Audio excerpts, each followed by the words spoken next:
Oi, oi, oi. Pronto? Tá bom?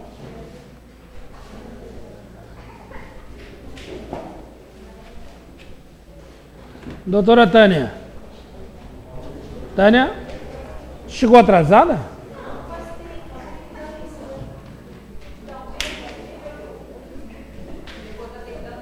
Desculpe, eu estava muito disperso então. Ok. Você hoje paga o frango e a farofa.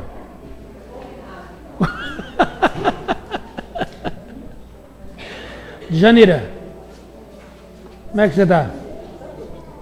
Tá bem? Bacana. Tá no ar? Hoje estamos sem o nosso suporte técnico, Ian, o seu aprendiz. Ian daí? Danado. Tá com frio, não quis sair de casa, né, Ian?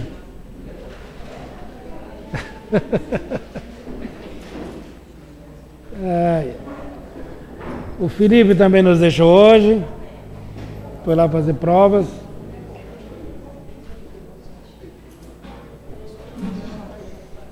Ah, tá.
Meninada, vamos bater um papinho?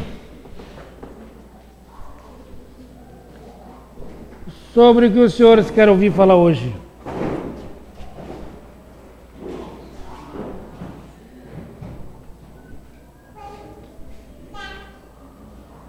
Tá?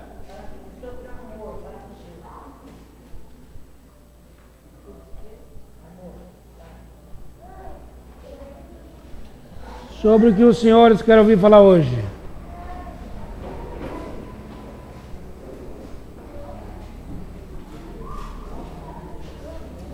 Ninguém tem um tema?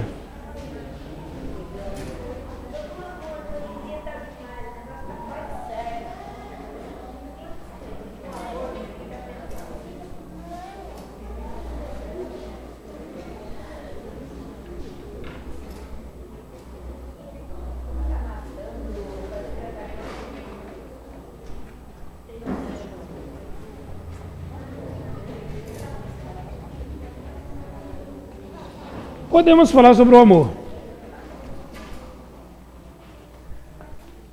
Vamos falar sobre o amor então. Geralmente, quando nós pedimos um tema, todo o assunto da palestra será direcionado a ela, né? Então, vamos perguntar para a senhora o que é amor.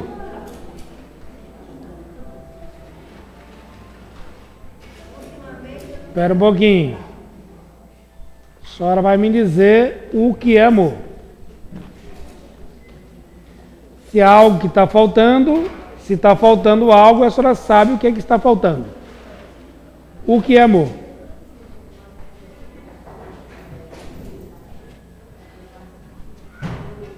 Não entendi. Mas estou falando com a senhora, o que é amor? A senhora acha ou a senhora afirma? O que é amor? Mas o que é amor? Espera um pouquinho. Nós vamos aqui, levando em consideração as outras pessoas, chamado meditação, medir a ação de nossa palavra, né? Então, para levantarmos o tema, pediu-se que falássemos sobre amor e vamos tentar conversar sobre o amor.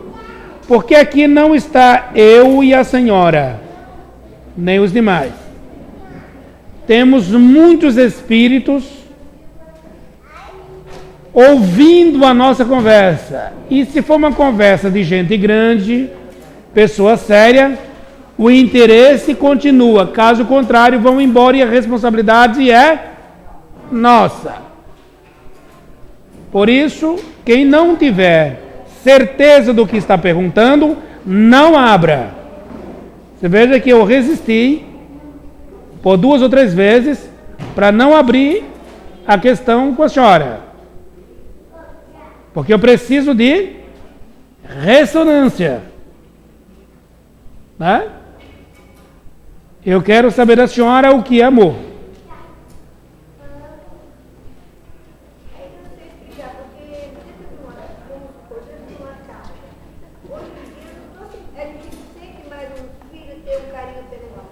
Agora um pouquinho. Carinho é uma coisa, amor é outra. Afeto é uma coisa, amor é outra. Então, mas a senhora me pediu para falar sobre amor. O que é amor? Então, o amor, a pessoa tem que ter assim, atenção com o outro. Para um pouquinho. Não, muitas vezes isso aqui chama-se educação. Né? Chama-se educação. Então, talvez na sua casa esteja faltando educação, esteja faltando afeto, esteja faltando responsabilidade. Que isto aqui ainda não é amor. Mas a senhora o classificou como amor. Então, novamente eu volto para a senhora. O que é amor? Então, isso que eu não entendo, porque às vezes eu quero a gente na família, um amor um com o outro, atenção. Isso é afetividade. Isso é afetividade. É isso que eu não entendo. Eu queria que tu chegasse, desse Espera um pouquinho. Isso é desejos. Isso é desejo. Né? Então, quando vamos falar em meditação, é mediação. Mas que tipo de ação? Ação da palavra. Né? Como é que eu vou me colocar? O grande problema da humanidade chama-se ignorância. E a ignorância é a matéria-prima que azeita as engrenagens do funcionamento dos infernos. É a ignorância.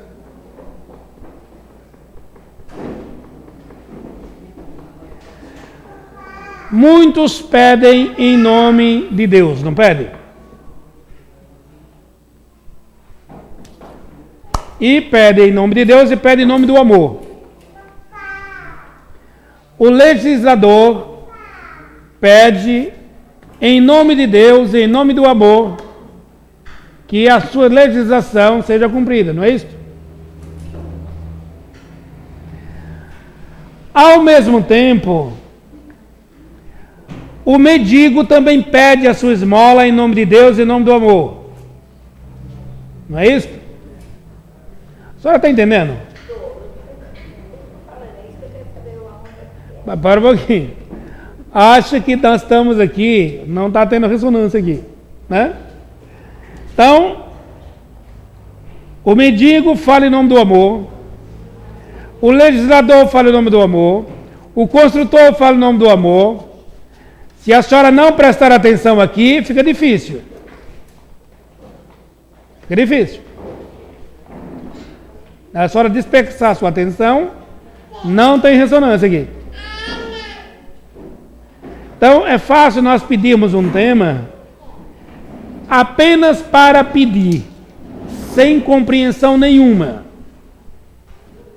E Jesus toma, muitas vezes, precaução nesse sentido. Então, para você abrir um tema, é necessário que a gente tenha suporte para isso. Né? Suporte. Essa semana eu fui numa casa e a pessoa me perguntou, me fale sobre animal. Claro, vou falar para você sobre animal. E ela falou do amor que o animal tem por ela. Conversa. O animal tem afetos por interesses e conveniências. Ela ficou brava comigo e queria que eu falasse da reencarnação de animal, da individualização de animal. Eu entendi plenamente o que ela quer, mas eu não vou falar dessas coisas. Quer que eu fale do animal? Vou falar dos instintos. Falar dos instintos. Perguntei para ela quantos reinos nós temos na Terra. Ela me disse centenas.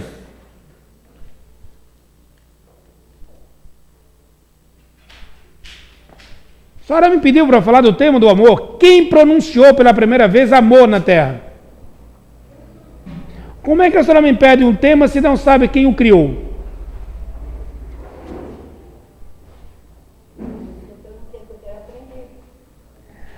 Quem pronunciou pela primeira vez amor foi Jesus. Quando essa palavra é pronunciada, ela mexeu com as bases.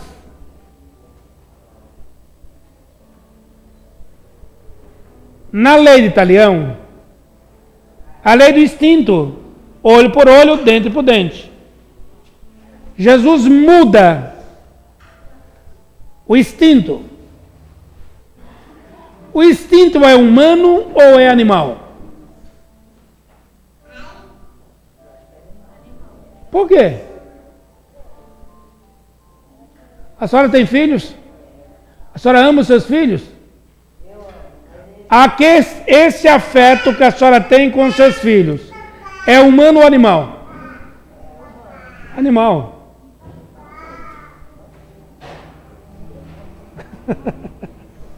Veja a relação de uma cachorra com seus filhotes. Relação de uma vaca com seus filhos. De uma porca com seus filhos. Com os gatos com seus filhos. Isso aqui é instinto.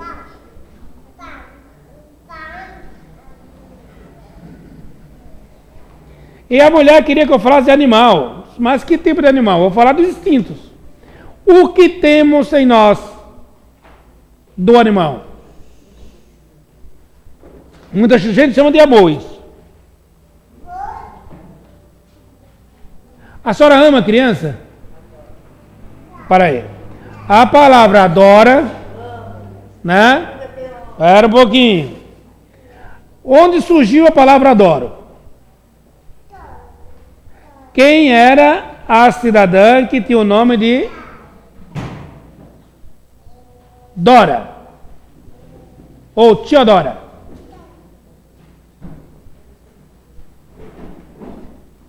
Hã? Como é que a senhora me fala de amor e me fala que adora e não sabe de onde vem? A senhora realmente ama a criança? A senhora ama a criança? Tem certeza? É? Vamos ver se ama mesmo. Essa menina, o que ela é sua?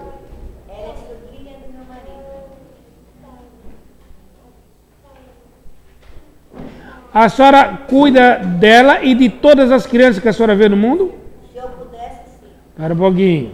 Não estou perguntando se a senhora pode. Os que eu tenho em volta de mim, sim. A senhora ama os filhos dos outros. A senhora, quando vê uma criança na rua, a senhora vai lá, socorre, leva para casa, dá... Não, eu não estou perguntando se a senhora pode. Dou a comida, dou um banho, isso aí eu faço. Então a sua casa é uma creche. Para um pouquinho, não estou perguntando se pode. Uma creche, porque faz uma creche, porque o que eu posso fazer é 3, 4, 5, eu não tenho nenhum pequenininho, você vai na minha casa, tem 4, 5 lá, eu dou banho, eu dou comidinha, eu dou um carinho, como você fez, certo, mas eu faço isso. Porque nós falamos que amamos as crianças, conversa, nós amamos nossos filhos. Se nós realmente amássemos as crianças, não teríamos casas cheias de crianças.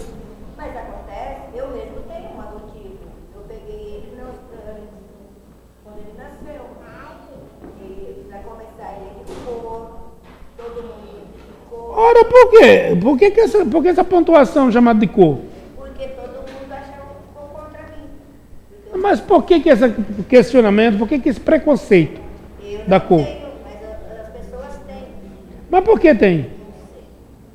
Porque o meu filho, eu dou a minha vida por ele. Porque ele não tem nada. Esses dias falando dessa casa, perguntei realmente para mexer. Irmã Dulce estava lá, por exemplo. Irmã Dulce, perguntei quem é Irmã Dulce. Irmã Dulce é o quê? Era uma irmã Dulce, né? Ela é o quê? Ela é do candomblé?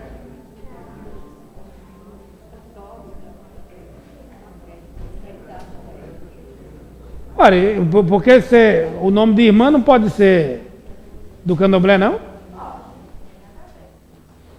Mas quase me bateram, porque dizem que irmã Dulce jamais poderia ir no candomblé. Desculpa, como assim? Que preconceito danado é esse? Que a maior confusão do mundo quem causa é as religiões em nome do amor.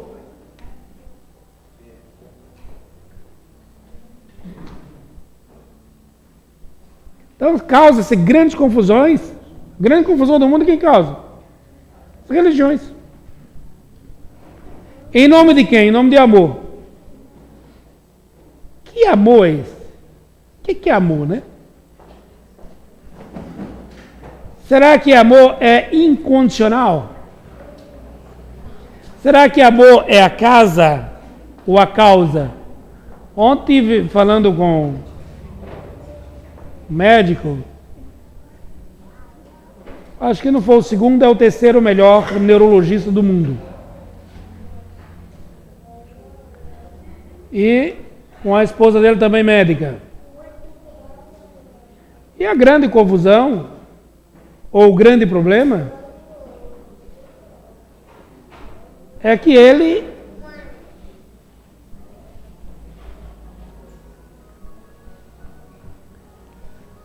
apaixonado pela causa e quer vivenciar a causa na casa.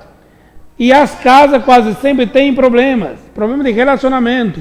Deveria viver um amor e não vive-se o amor, vive relacionamento. Vive o desrespeito, vive os interesses, vive as conveniências.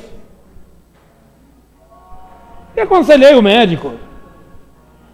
Continue apaixonado pela causa e não pelas casas. Quem se apaixona pelas casas está fadado a quedas.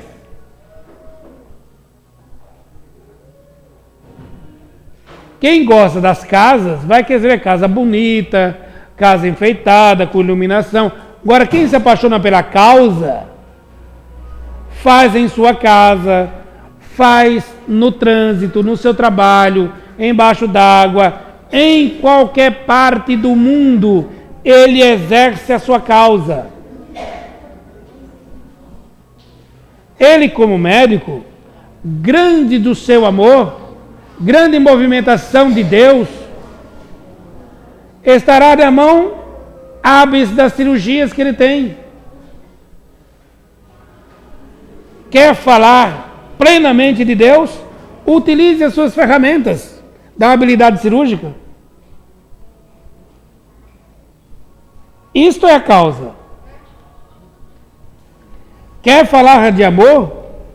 Não cobre absolutamente nada dos outros. Apenas execute. Não deve a senhora pedir para que alguém lhe doe algum grau de afeto. Ora, só porque eu falei ele voltou, o Dani, ele veio, ó. Ele é a esposa. É bom, hein?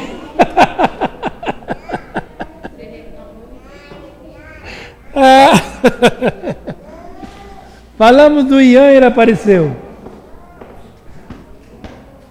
Tudo bem, Ian? Tudo em paz? E a doutora Cláudia? Tá bem?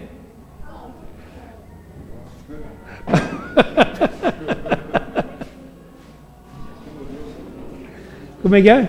É que não deu. Tranquilo? Depois eu te falo. Não tem problema. E o garotão? Tá bem, né? E a mamãe? Tá bem, né? Tranquilo. Muito bom.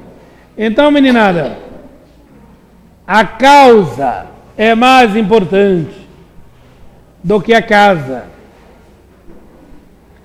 Muitas vezes você sai daqui, vai para ali, vai para um canto, vai para outro, porque não achou uma casa que preste. Não precisa vir aqui. Não precisa vir aqui. Desde que você tenha vida com a causa. Qual é a ferramenta? Quem realmente acredita na causa, diante de uma criança com febre, o que ela pega? Um galho de arruda, faz o sinal da cruz, em nome de Deus, mas com verdade, né? Em nome de Deus, galinho de arruda, e ali se dissolve aquelas energias. Agora, se for em nome de qualquer outra coisa, você pode cortar com laser. Não cura. Não cura. Respondendo para a senhora de uma forma simplista, o que é amor? Vontade de construir o bem. E quem tem vontade de construir o bem, jamais cobra o bem de ninguém.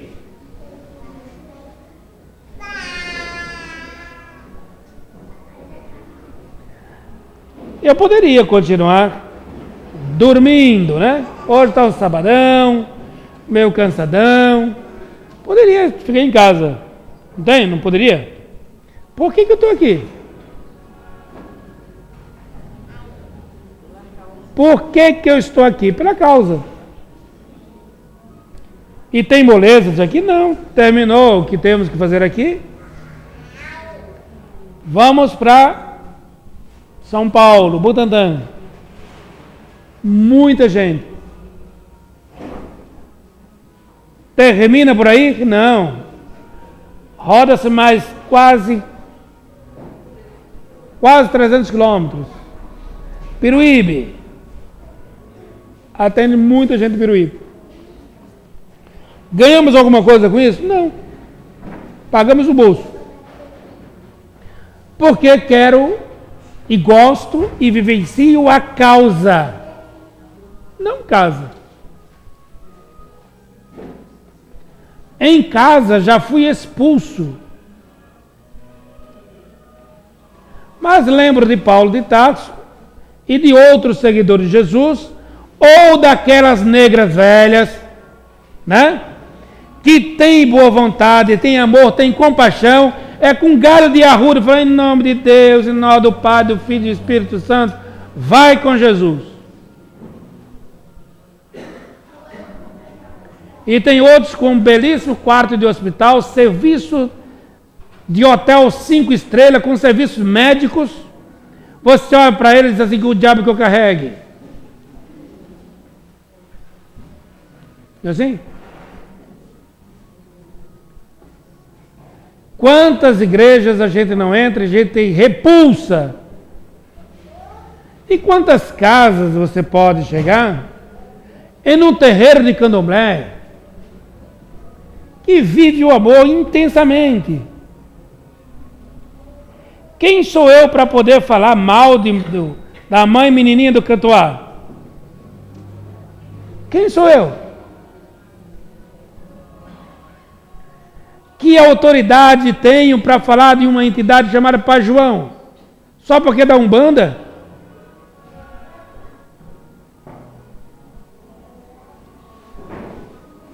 Fala mal da Mãe Preta? Só porque ela tem excesso de pigmento na pele? Quem conhece a Umbanda aqui? Conhece a Umbanda? Uma ocasião fui. Então existe uma entidade na Umbanda chamada. O Dani, como é que chama? Aquela que chamava vovó? Maria Conga. Quem já ouviu falar em Maria Conga? Maria Conga, eu fui convidada para ir num centro de Umbanda e fui. E lá olhava para a entidade, uma loira bonita, cabelo cacheado, muito bem pintada, muito bem arrumada, incorporada numa velhinha lá. Daqui a pouco eu virava, olhava, era uma preta velha. Mas que diabo aqui? É ilusão de ótica. Alguma coisa é outra, coisa é outra. E resolvi perguntar para a entidade. Me diga uma coisa. Quem é a senhora realmente? É a loira ou é a preta? Aí ela disse, quando eu fui freira, eu era uma loira alemã. Olhos azuis, peito empombado, né, toda alinhada, perfume francês, muitas joias. Mas me apaixonei pela causa do Cristo. Desencarnei e reencarnei no Brasil. Mas aqui eu quis experimentar, passar pela cor negra. Com todo o amor que eu tinha à causa, com todo o amor que eu tinha ao conhecimento, aos pobres, eu tentei me matricular no convento. E quando fui examinada, o preconceito prevaleceu e a minha cor não deixou eu vivenciar o amor do Cristo na casa ou no colégio que deveria ser do Cristo. E eu fui expulsa. Não fui aceita para estudar, para ser freira no colégio de freira. Porque eu não tinha olhos azuis, eu não tinha um corpo atrativo para os padres, eu não era loira, não era alta, esbelta, não tinha riqueza, tinha apenas o coração cheio de amor. Não me deixaram continuar o meu desejo de participar daquela casa. E eu aprendi que não deveria me empregar a casa, mas me empregar a causa. E foi saindo dali que eu encontrei os grandes amigos de Jesus. Os leprosos, os cancerógenos, os feridos, os mancos, os cegos, os famintos, os abandonados. E passei a me dedicar, em nome de Jesus, aos pobres. E na simplicidade desse terreiro, eu continuo fazendo as minhas obras em nome do Cristo. Mas foi na cor negra e no abandono das instituições que diz que ama, que eu encontrei a negação do amor. E eu tive que buscar o amor no contato direto, pela causa, esquecendo aqui a casa. Escutem isso de uma negra velha chamada Maria Conga, entidade extraordinária que trabalha na linha da Umbanda. Quem sou eu para dizer que essa mulher está errada? Só o meu preconceito que poderá produzir as pedras para atirar nessas atitudes.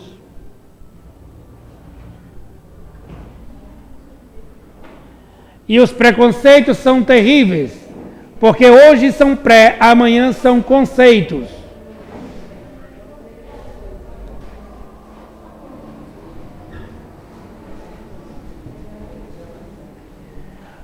Dentro da própria Umbanda, quem já ouviu falar de uma palavra, de uma entidade de nome Exu?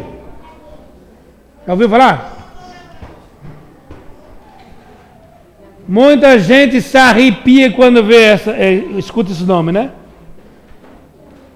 Vamos ver onde é que surge essa palavra de Exu. Em aramaico, qual é o nome de Jesus? Yeshua. E os espíritos falando em nome de Jesus, utilizando a língua primária, o aramaico, perguntava: você está aqui em nome de quem? Em nome de Yeshua. O preconceito o classificou como Exu, espírito das trevas.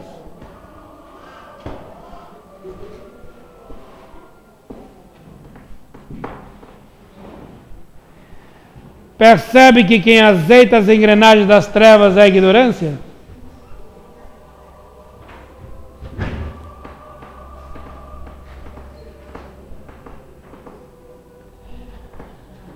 Tem muita gente que tem receio de vir nessa casa e vir em outro, né? Doutor Salinha Lu, tudo bem com o senhor? Salim, em hebraico ou aramaico, como é que chama-se Jesus?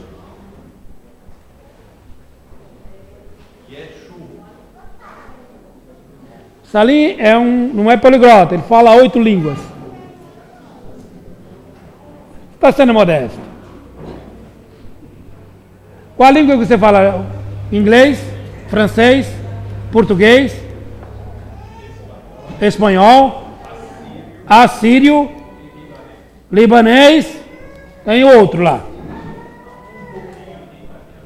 Italiano, mas tem outro. E tem outro.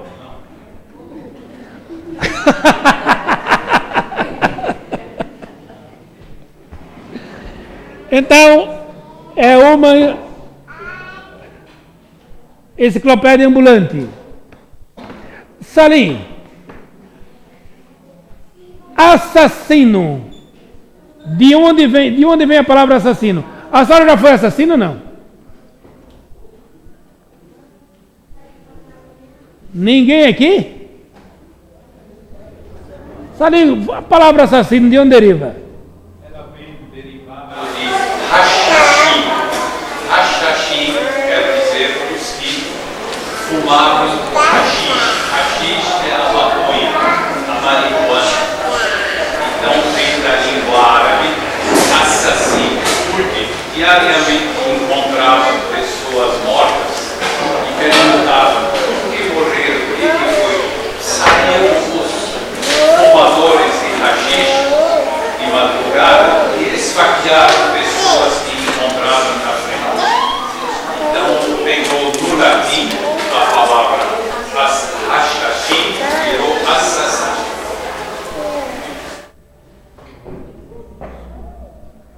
Certo, filha?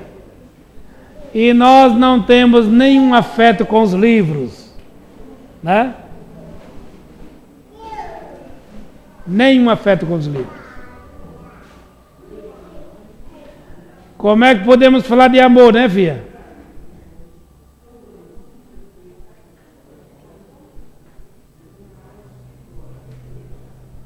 Como é que podemos falar de amor?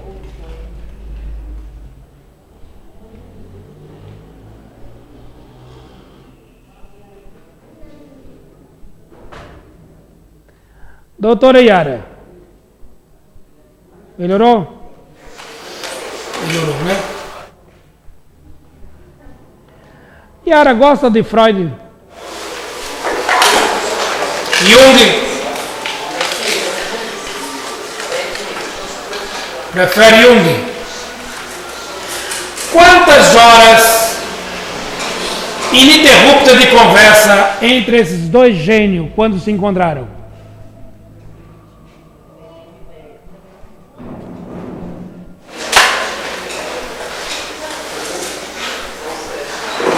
Quantos vocês acham? Que esses dois homens conversaram? Quando se encontraram pela primeira vez?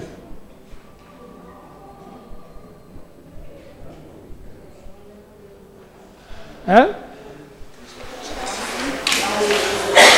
A tensão, o desejo de um Arrancar do outro o conhecimento, confrontar os conhecimentos. Quantas horas vocês acham que eles ficaram nesse duelo de um perguntar ao outro, sempre saber replicar, refazer? Quantas horas? Chegou próximo. 13 horas. 13 horas. 13.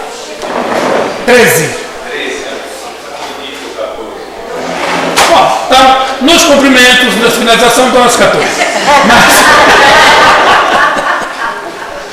Mas foram 13 horas ininterruptas de diálogo. Por que isso, hein?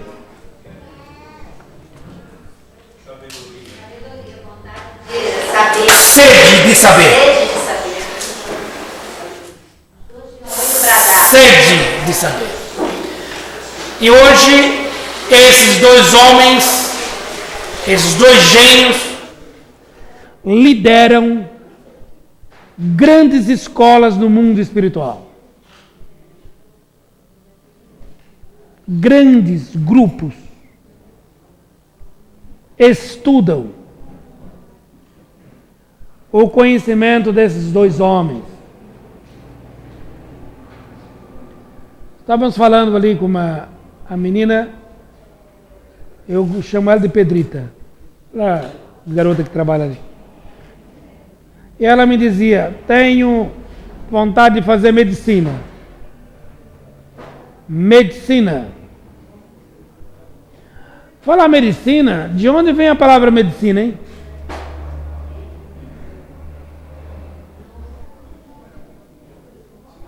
Doutora.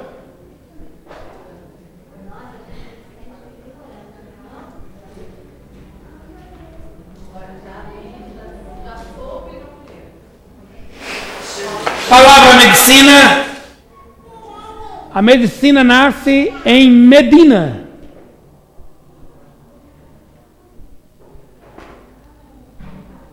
E lá no Império Assírio Otomano.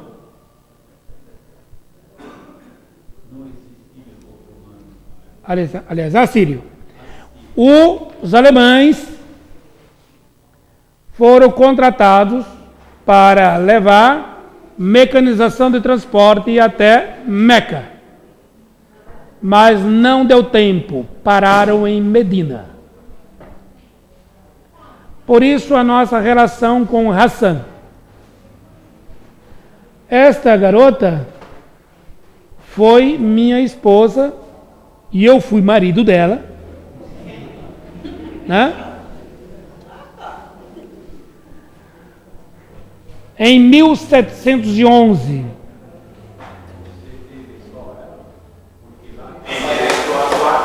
Mas tem para não. Não me comprometa, senhor. Não me comprometa.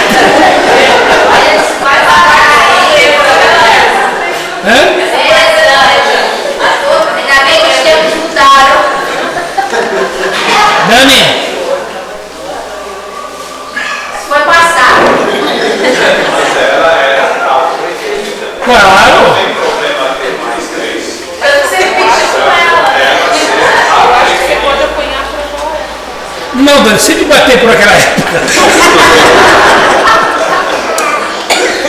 Então, meninada, palavra, nome medicina vem de Medina, em homenagem aos estudos feitos em Medina por ocasião dos machucados e das guerras, dos feridos de guerras que foram levados para aquele centro Religioso. Meca. Não, Medina. Meca para frente. E hoje nós temos um filho que trabalha conosco, chamado Hassan. Hassan foi nosso filho. Hassan foi nosso filho. Foi.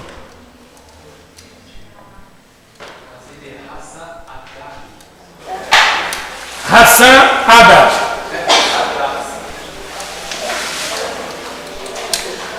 Interessante. Era Haddad.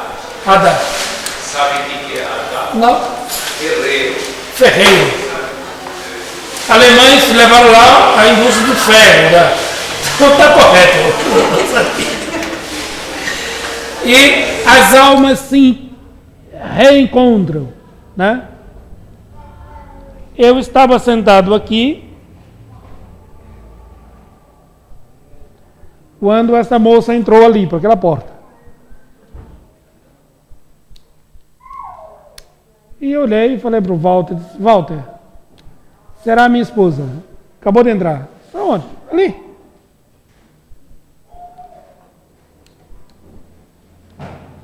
E foi no final de 1911, aliás, de 2011. E falamos, né? Daqui a 5 meses estaremos juntos, casados. Exatamente 5 meses depois, no mesmo horário, o 17 de novembro, às 8 horas da noite, 17 de maio, às 8 horas da noite, nós casamos. 7 de dezembro. 17 de dezembro, 17 de maio. Casamos. Nós não tivemos tempo de namorar. E estamos namorando agora. Agora que estamos namorando. É bacana, né? A liberdade, o bate-papo, né? Se não tivesse as experiências do passado, não suportaria, porque viver comigo é bucha. É bucha.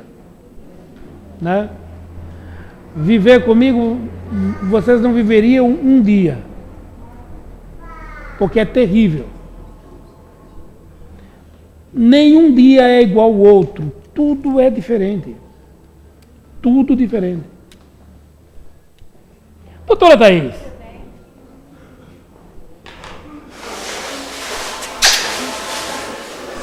Tudo em paz aí? Essa é a libanesa. Bom dia, pessoal. Essa é a nossa psicóloga. Psicóloga, a nossa psiquiatra. A nossa pediatra não está aí, né? Não veio ainda. Então, meninada, para cuidar. Nossa pedagoga.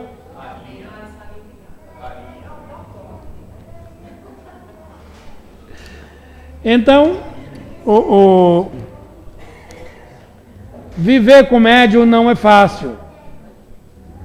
Um dia apareceu lá no centro um médico novo. Eu disse, como é o seu nome? Ele disse, Padre José Maria. Mas eu sou espírita, o senhor é padre, não vai dar certo esse negócio? Quando é que o senhor morreu? em 1995. Zé Maria. Você é formado em quê? Ele disse, você pergunta muito. Tem que saber, né? Então, eu sou formado em medicina, sou médico, pediatra. Se formou aonde? Na Universidade Federal da Bahia. O senhor nasceu aonde? No Maranhão. Onde morreu? No Maranhão, São Luís. Por que o senhor se tornou padre? Minha mãe adoeceu com câncer. Eu me senti impotente diante da doença da minha mãe. E larguei a medicina e fui ser sacerdote. Uma história bonita, não é? Mas é verdade isso? Não. Nós temos um amigo que é pai da nossa pediatra, e esse cidadão é desembargador lá do Maranhão. Um dia, conversando com ele, ele disse, Zé Pires, doutor Zé Pires, você conhece Zé Maria, um padre assim, assim, assado, médico, né? Que ele se encantou, aliás, a mãe adoeceu de câncer. E o senhor conhece? Ele disse, Zé Maria? Não conheço. Eu fiquei pensando, será que esse espírito está mentindo? Por que esse espírito estaria mentindo? Mas, na conversa com o desembargador, ele me disse, Laércio, acho que esse espírito talvez chame-se João Moana. Essas são as características. Isso não pode ser. Por que o João iria se apresentar como Zé Maria? Bom, esperamos um momento, daqui a pouco apareceu o espírito. E eu perguntei para ele, doutor João Moana, lhe é familiar? Ele tomou o susto, disse, como é que você sabe? Eu falei com o Zé Pires. Ele disse, você conversou com o Pires. Então, o senhor não se chama Zé Maria? Ele disse, não. Meu nome é João Moana, tenho muitos livros publicados, sou padre maronita, libanês, sou libanês, morri em 95, de câncer, estou enterrado em tal cemitério, assim, assim, assim, assado, quadra tal, túmulo tal, e o meu pai teve câncer, e eu me senti impotente. Ele tinha dito que era a mãe, né? Mas na verdade era o pai. Ele me sentia impotente. E na minha decepção com a medicina, procurei a medicina extrafísica. Fui estudar psicologia, fui escrever, fui dar aulas e fui escutar os outros. Mas também contraí câncer e parti para o mundo espiritual com câncer. E o meu nome é Zé Maria. Quando eu estava estudando o sacerdócio, nós buscamos um mentor, um objeto, alguém que nos liga, nós temos afetividade, um padre velho. E um padre velho que eu tinha muito afeto por ele, chamava-se Zé Maria. E eu comprei o cálice do Zé Maria. Eu tenho o cálice. Então, eu pedi autorização para ele para me apresentar a vocês como Zé Maria. Tem algum problema? De forma nenhuma. Então, continua Zé Maria. Então, são os dois árabes médicos. Sim. Libaneses. É o que então? Cadê o casal que estava falando dos fenícios hoje aqui? E hoje estava falando dos fenícios. Se vocês procurarem aqui, tem ali, ó. Quer ver?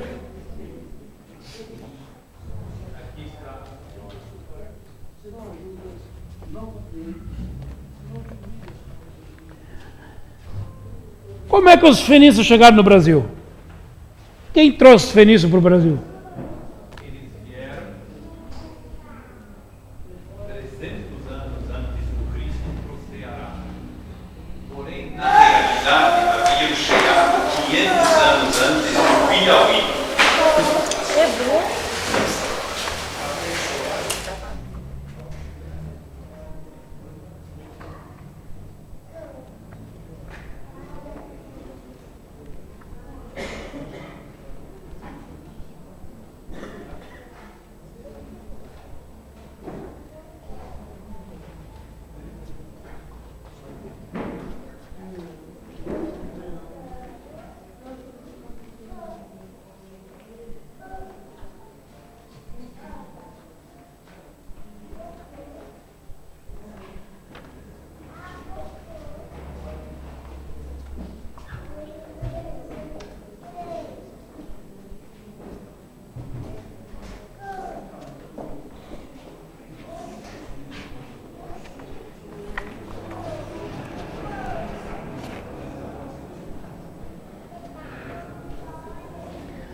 Vou ler um pouco para vocês como é que chegaram os fenícios aqui, qual era o objetivo deles. Pátria do Evangelho. Dom Henrique de Sagres abandonou as suas atividades na terra em 1460. Estava realizado em linhas gerais o seu grande destino. Na sua casa modesta da Vila Nova de Infante, onde se encontra ainda hoje uma placa comemorativa com perene homenagem ao grande navegador, desenvolvera ele no mundo inteiro um sentimento novo de amor ao desconhecido. Esse cara era Vinícius. Jesus chamou ele e a pleia de espírito que lá reencarnasse para a fundação da Escola de Sagres. Desde a expedição de Celta, o infanto deixou transparecer em vários documentos que se perderam nos arquivos da Casa de Aves, que tinha a certeza da existência das terras maravilhosas, cuja beleza havia contemplado os seus olhos espirituais no passado longínquo. Toda a sua existência de abnegação e ascetismo constituíra uma série de relâmpagos luminosos no mundo de suas recordações. A prova de que os seus estudos particulares falavam da terra desconhecida é que o mapa de André Bianco, datado de 1448, mencionava uma região fronteira à África. Para os navegadores portugueses, portanto, a existência da grande ilha austral já não era assunto ignorado. Novamente no além, o antigo mensageiro do Mestre não descansou, chamando a colaborar com ele numerosas falanges de trabalhadores devotados à causa do Evangelho do Senhor, procurando influenciar sobre o curto reinado de Dom Duarte, estendendo com os seus cooperadores essa mesma atuação ao tempo de Dom Afonso V, sem lograr com ação decisiva a favor das empresas esperadas.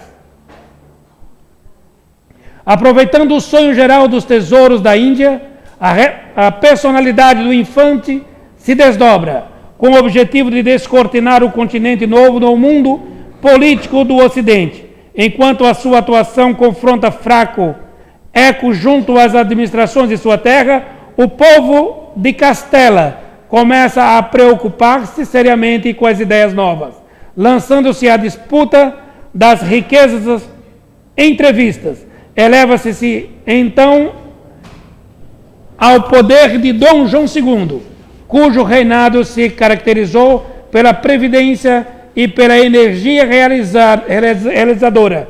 Junto do seu coração, o emissário invisível encontra grande instrumento do mensageiro abnegado. A mesma sede do além lhe devora o pensamento, expedições diversas se organiza. O castelo de São Jorge é fundado por Diogo de Azubuja, na costa da Mina.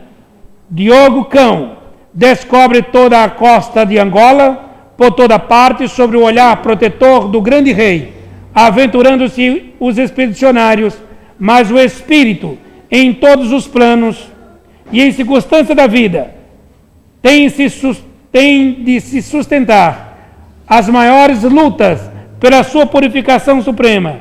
Entidade atrasada na sua carreira evolutiva, se une contra as realizações do príncipe ilustre, depois do desastre no campo de Santarém, no qual o filho perde a vida em condições trágicas. Surgem outras complicações entre a direção justiceira e os nobres da época, e Dom João II morre envenenado no Alvor, no ano de 1495.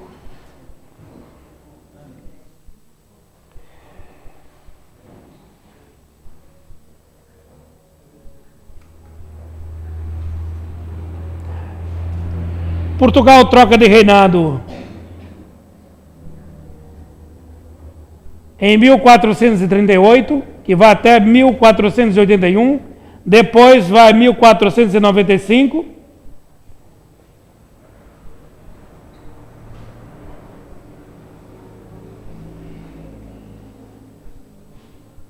Aí entra o Tratado de Tordesilhas. Esse livro é um livro que não tem nas bibliotecas. Quando esse livro cita o grande desenvolvimento do Brasil, a fundação da Federação Espírita Brasileira, com aqui que vai citar Ismael como governador do Brasil, que é Nossa Senhora Aparecida, vai citar Bezerra de Menezes, que é São Lucas, Bezerra de Menezes, vai trazer o nascimento da República,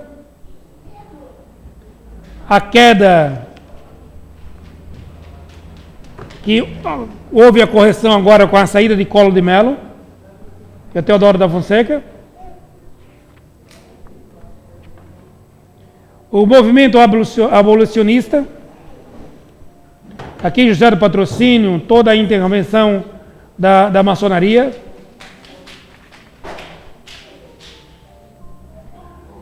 a Guerra do Paraguai, quando Jesus materializa-se para Dom Pedro, Pedro embainha tua espada. E por isso que nós matamos muito daqueles homens que iriam produzir riqueza para aquele povo, e em compensação a isto, nós mantemos aquele povo com energia, mantemos com mantimentos e mantemos com os nossos produtos industrializados. Por causa disso, vocês vão encontrar a citação: a regência e o segundo reinado, a obra de Ismael, a qual que é o governador do Brasil,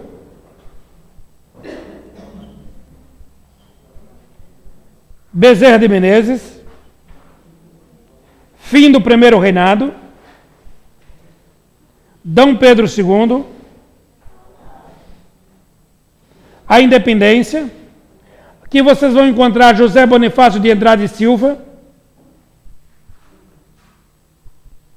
Vocês vão encontrar, em seguida, a sua morte reencarnando como o estruturador das leis civil do Brasil, que é Rui Barbosa, e em sequência a sua vinda como o Joaquim Barbosa, o presidente da mais Suprema Corte do Brasil hoje.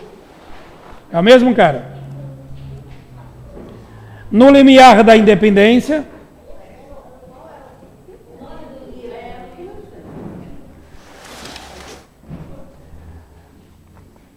Brasil,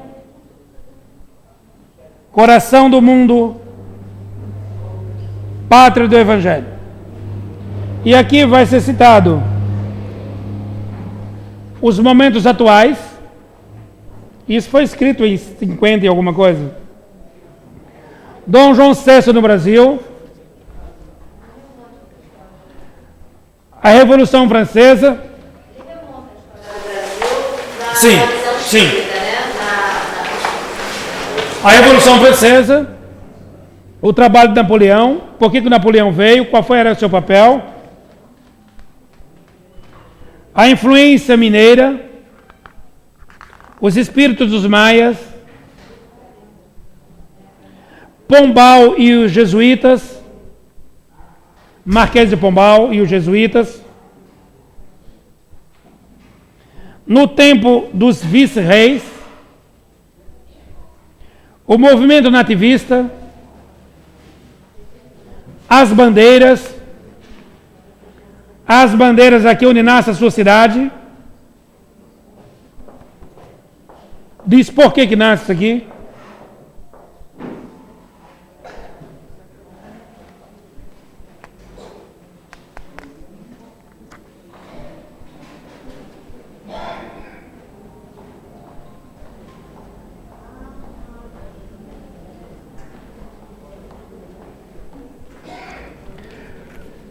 Isso me arrepia.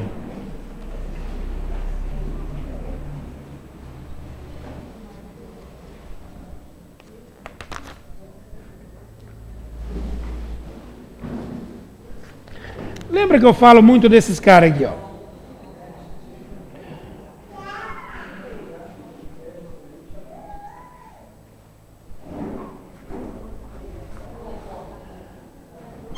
Um determinado momento,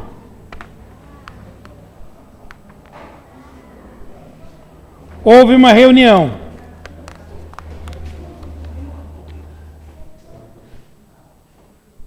Caríssimo, como está? Tranquilo? Tudo em paz? Que bom. Então houve uma interrogação.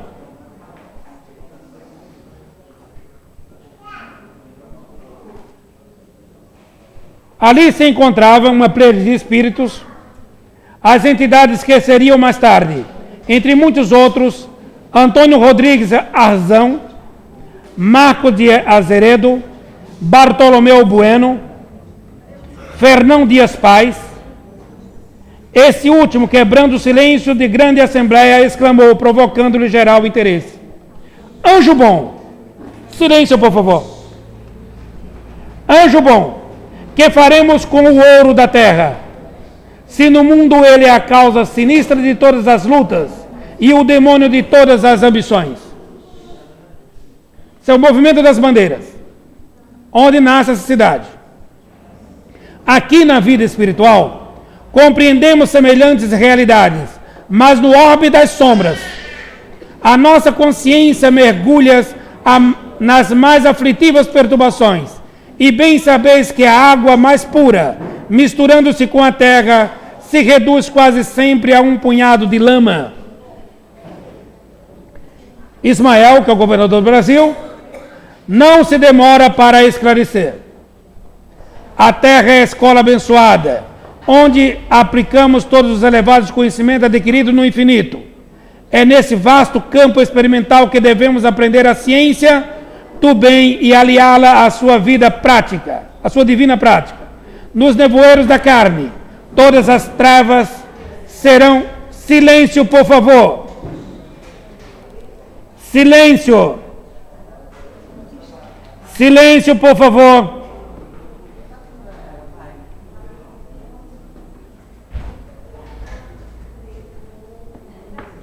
No nevoeiro da carne, todas as trevas serão desfeitas pelos nossos próprios esforços individuais.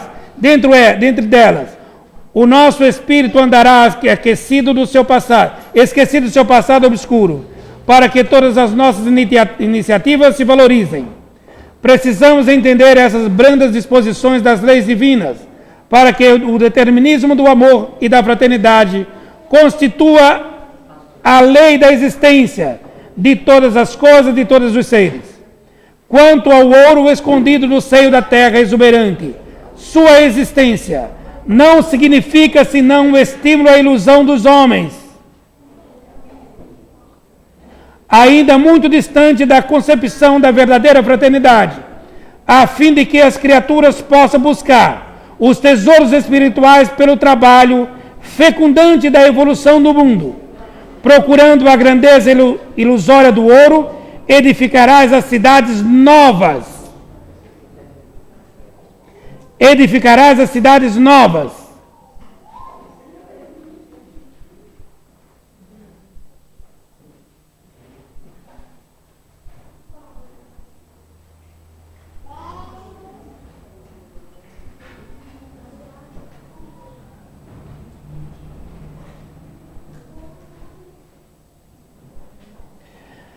Fomentarás a pecuária,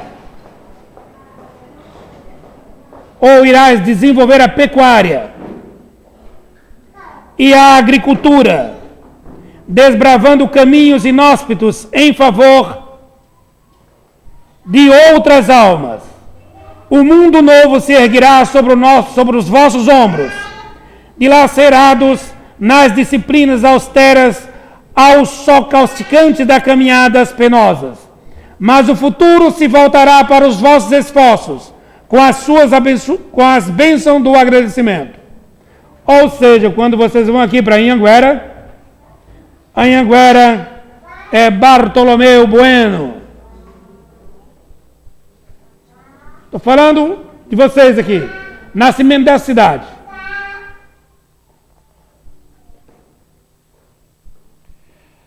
Dirigindo-se mais particularmente a Fernão Dias, Ismael sentenciou: serás o chefe da expedição mais difícil de todas.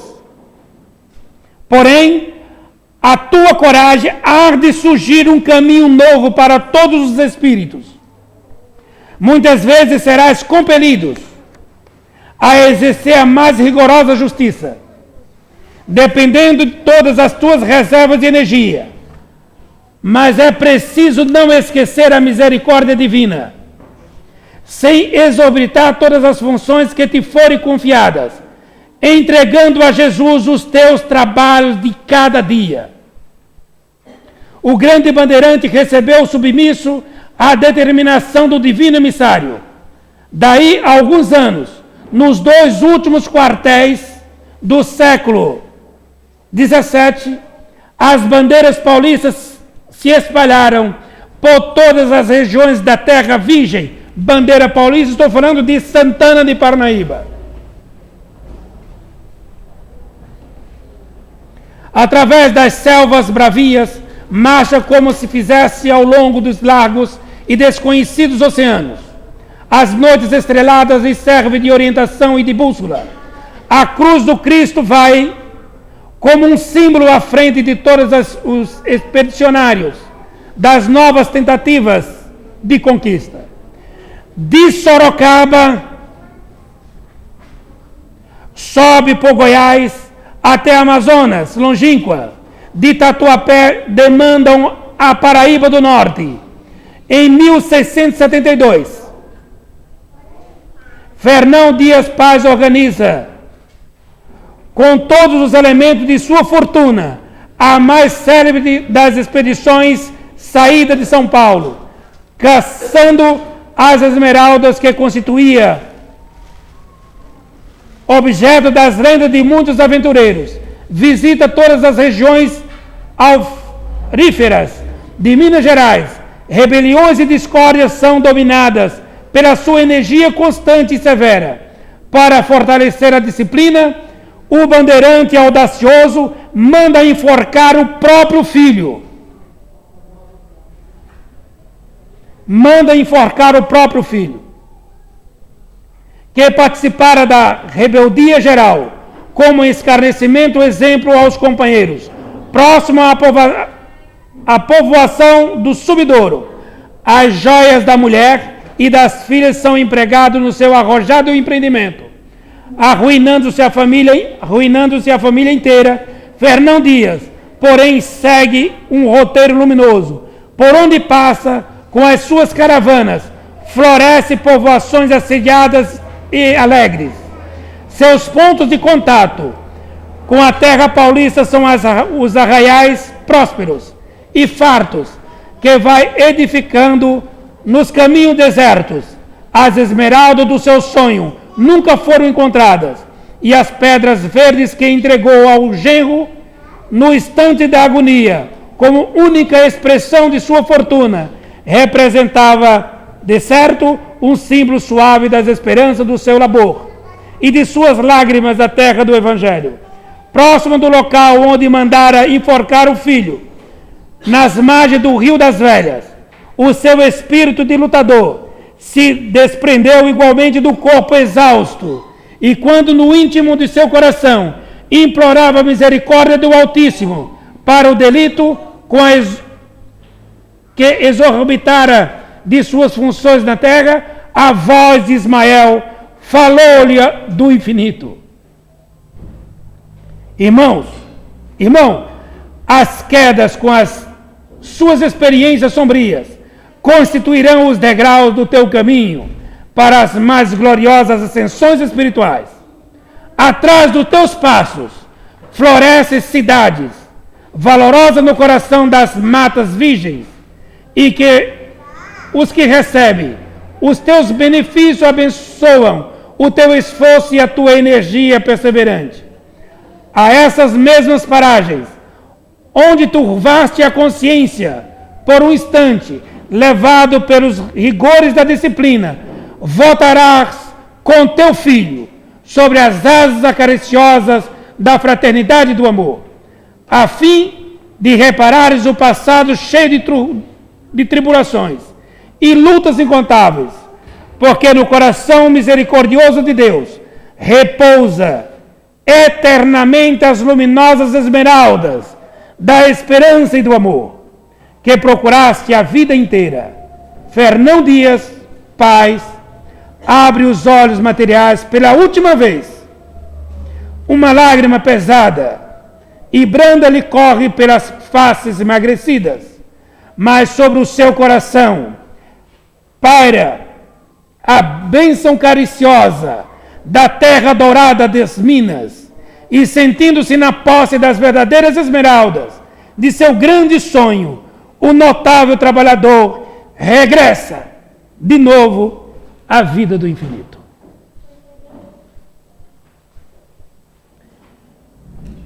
Irmãos e irmãs, se ainda não tem, desperte a afetividade pelos livros.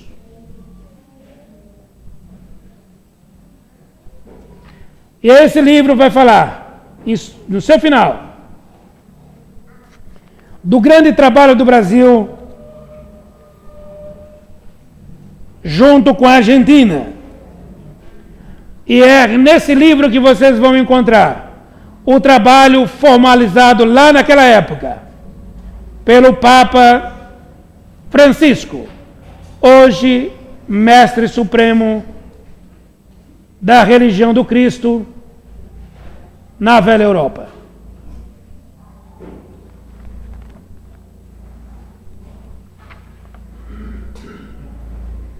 Vocês encontrarão também aqui a invasão holandesa.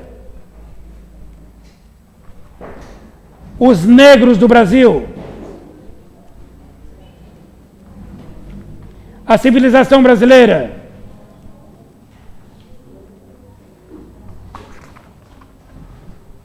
os escravos, os missionários. Esses missionários aqui se engloba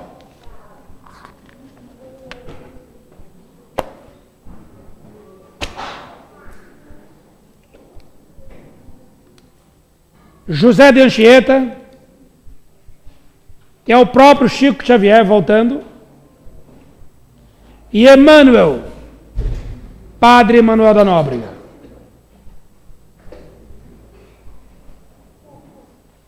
Então, o trabalho dessa gente,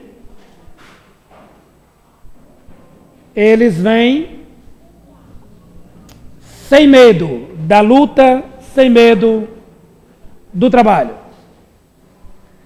E organiza as profundas transformações.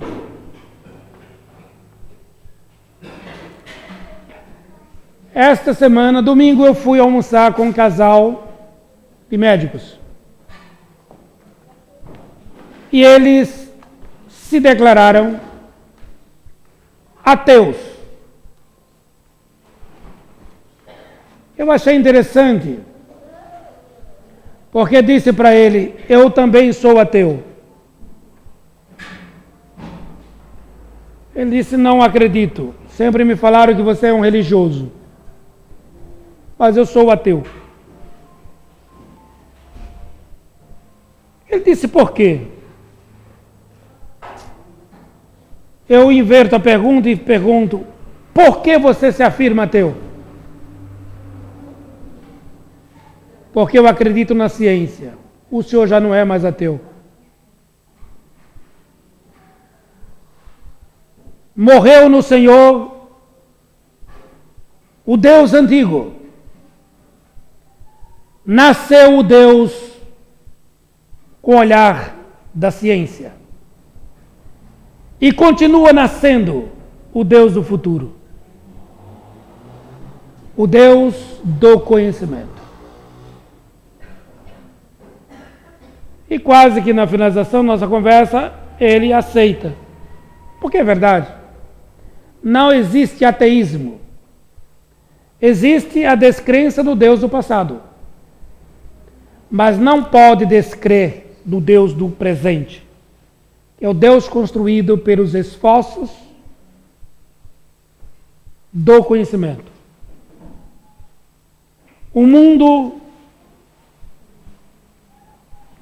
conhecido na observação do microcosmo é um mundo extraordinário. Do macrocosmo, o mundo extraordinário. Isso que nós conhecemos hoje, e negado pelas nossas religiões que afirmavam Deus. Mas foi a ferramenta da ciência que nos mostrou esse Deus extraordinário. E continuando a investigação, o Deus do amanhã será muito maior do que o Deus de hoje.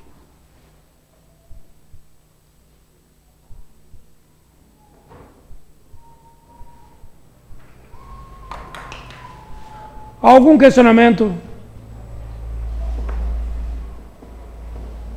Nenhum questionamento? Pois não, filho. Darwin também era considerado ateu. Alguns estudiosos dizem que era. Não acredito que Darwin era considerado ateu. Darwin abre as duas ferramentas para o entendimento humano. Abre uma parte chamada evolucionista.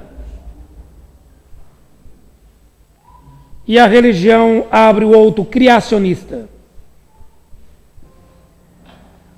Uma não vive sem a outra.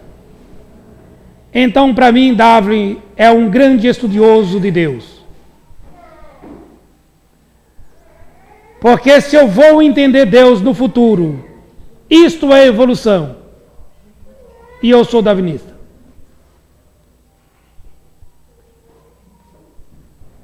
O que não posso concordar com as mentes apressadas que afirmam que o meu estado instintivo passou ao racional nesta casa chamada terra.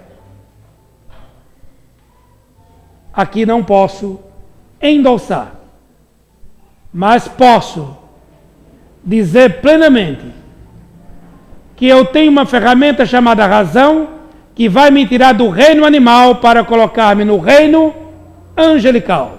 E essa ferramenta chama-se razão. De um lado estão os instintos, que me puxa para o animal. Do outro está a intuição, que me chama para o angelical.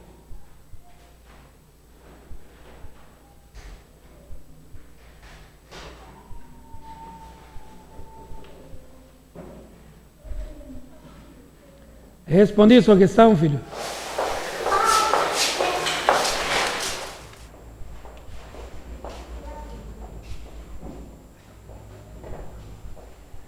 Jesus dava demonstração para mim,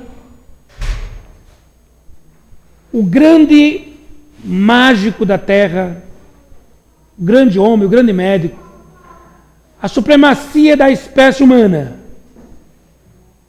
No meu entender, é Jesus. Quando ele junta a multidão e ela sente fome, e ele confronta a teoria de Darwin antes de Darwin aparecer. Ele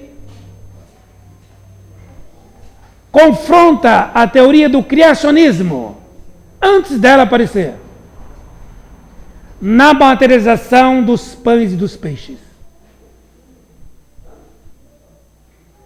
Jesus transportou peixes de outros lugares. Se eu transporto, logo a questão da evolução, ela é confrontada. Se eu materializo um átomo, eu também confronto toda a teoria do criacionismo.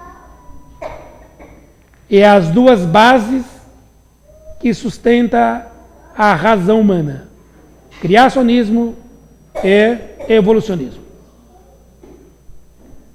Não posso dizer que Darwin está errado quando vejo o reino mineral sendo modificado pela intervenção da inteligência humana. Quando vejo o reino vegetal sendo alterado com a modificação da genética. Não posso dizer que Darwin está errado quando vejo o melhoramento do reino animal. As transmutações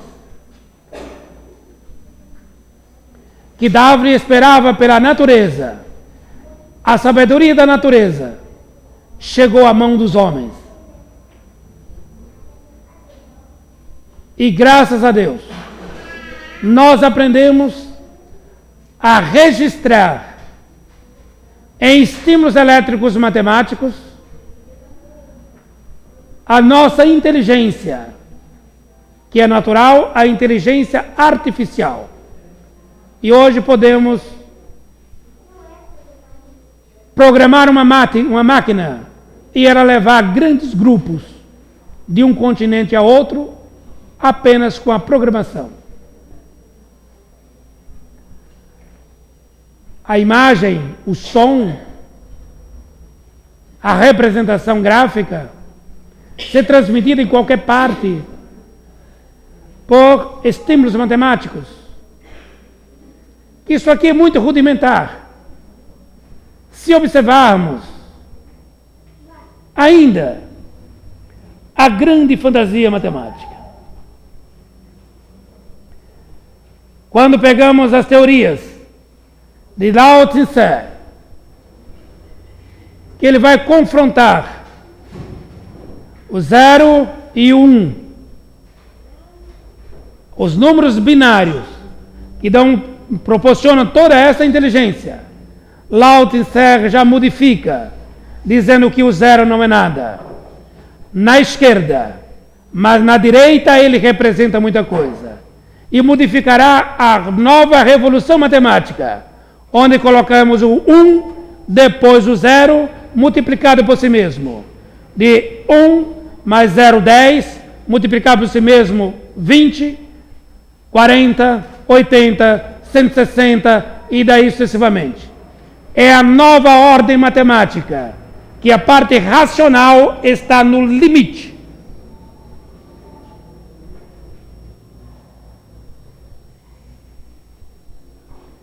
Então eu não posso dizer que o senhor Charles Darwin, ele era ateu. Charles Darwin nunca foi ateu. Quando você disse que o ateísmo não existe, antes de você dizer isso, eu achava na minha concepção que o ateísmo era tão necessário quanto a fé em Deus, porque os dois equilibravam a balança. O que uma pessoa ateu tinha um ponto de vista naquela época, como Darwin, para pensar em certas coisas como a evolução, o que uma pessoa rigorosamente religiosa não pensaria. Ele tinha um ponto de vista. O que difere dos dois homens É que um está aberto para o crescimento. Darwin matou o Deus antigo e deixou nascer o Deus novo. E o que a ciência faz todos os dias é matar o Deus antigo e deixar nascer o Deus novo, para o momento. Mas o Deus antigo e o Deus presente não será o Deus do futuro, porque ele será transformado à luz da razão, à luz dos nossos próprios esforços. Por isso que o ateísmo não existe.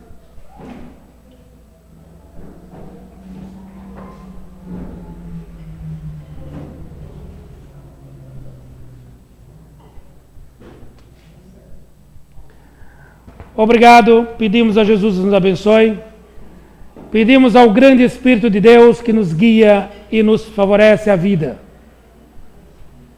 que não mente, não engana e não falseia. Rogamos ao grande Espírito de Deus, que não mente, não engana e não falseia, que manipule nossas mãos e nossas energias, para que possamos reconstruir nós um novo ser. Pedimos ao grande Espírito de Deus que nos fortaleça e nos ampare, nos ilumine, para que a força das trevas não nos atinja e que as armadilhas seja dispensada, que as nossas quedas sejam dispensadas. Rogamos ao grande Espírito de Deus que continue nos nutrindo com a força da boa vontade, que tudo transforma, tudo pode e tudo constrói. Obrigado, que Jesus nos abençoe, hoje e sempre. Graças a Deus.